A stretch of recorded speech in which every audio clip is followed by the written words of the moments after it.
All right, let's turn the page. Let's talk about week 2. Getting closer and closer to kickoff. A couple really big and significant games, a couple games that we'll learn a ton about both teams. So each week we're going to go through 3. We'll start with the big game, Texas, Michigan. This is a top 10 showdown in Ann Arbor. Texas is favored by 7.5 points. They don't meet often. This was a non-conference game that was scheduled a while back. Conference realignment allowed us to keep it. They relocated the game. It's in Ann Arbor. This is going to be the noon game on Fox. And this is going to be a huge, huge test for Michigan's offense, which really struggled in their opener against Fresno State. And Fresno State's good, but should they really be pushing you around, your new offensive line around that way? Should it look that difficult to run the ball? And you also have a quarterback in Davis Warren who is brand new. He made his first career start last week. That was a bit of a surprise because I think all offseason people assumed that it was going to be Alex Orji. We did see Orji in the game. He threw the first touchdown pass of the game as well. But I think, you're expecting Davis Warren and what we saw from the offense that really needs to take a step forward against a Texas offense and Texas defense that just played in the college football playoff as well, kept more people. Quinn Ewers looked fantastic in his season opener the other day. They're down a couple running backs, so that's one area of concern, I think, for Texas. But these are 2 teams coming into this game, I think, in totally different directions. I think Michigan has a lot of questions, and Texas has answered a lot of their questions. Yeah, I agree with you, and it's really hard for me to figure out how much, and this is where I guess we'll learn it. But the Michigan defense, I think, is going to be phenomenal this year. So how much can they keep them in a game like this where Texas is going to have a very high-powered offense that is probably going to be able to get their plays and move the ball at times, right? And then Texas defensively, I don't know how much better they got from a year ago. Their secondary really struggled a year ago, but this ain't the game where their secondary is going to be tested.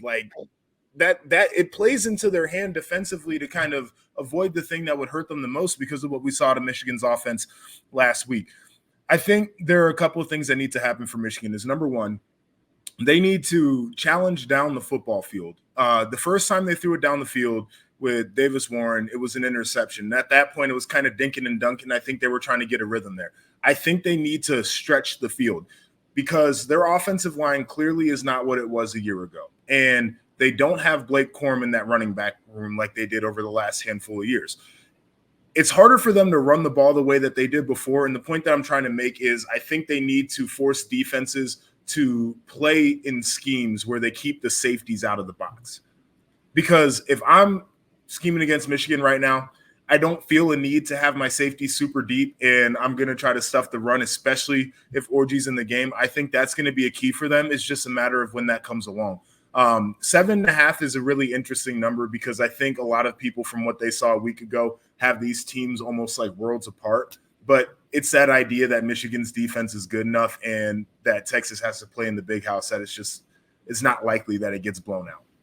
Right. And I think that is something that we've said and wondered about this team. Can the defense carry them through the first part of the season and allow the offense and all the newness to figure itself out for the O-line that, had replaced its entire starting offensive line? Can they buy them time? Can they fix this? And can they help, the quarterback that's going to be stepping in? Because either way, you're going to be talking about first career starts and start number 2 is going to be against Texas. So we'll see. I think that is going to be a really interesting test for the defense and just how much they can do for Michigan.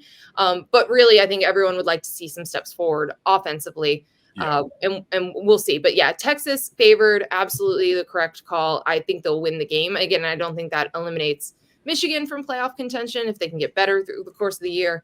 But I mean, this feels like it's for Texas. They're catching Michigan at a really good time, and can get a nice little feather in their cap. Yeah, I think Texas wins this one too.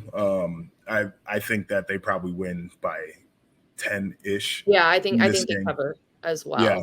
But the interesting note real quick, because I love to put these things out in the universe, 29 straight regular season wins for Michigan, best streak in Big Ten history, 23 straight games at the Big House they've won. It's a lot of You're history. you right trying to do like an announcer jinx here? You're just trying well, to maybe. Part of me is salty though, because Ohio State used to have the straight wins regular season. So yeah, this harder to do that when they're losing the game at the end. This 3-year run for the Wolverines it was one of the teams that I was on. I think we had won like 24 straight regular season games up to that point, and that was a record. And then these guys come through the last 3 years and they've been phenomenal. So they just kicked us out the record books. Yep, that's how record books work, JP. I know, but it's bothersome because it's my rival. I know. Although, congratulations, great 3-year run. Yep. We'll see. That streak is definitely on the line this weekend against Texas, who's favored on the road at the Big House. We'll be watching that one.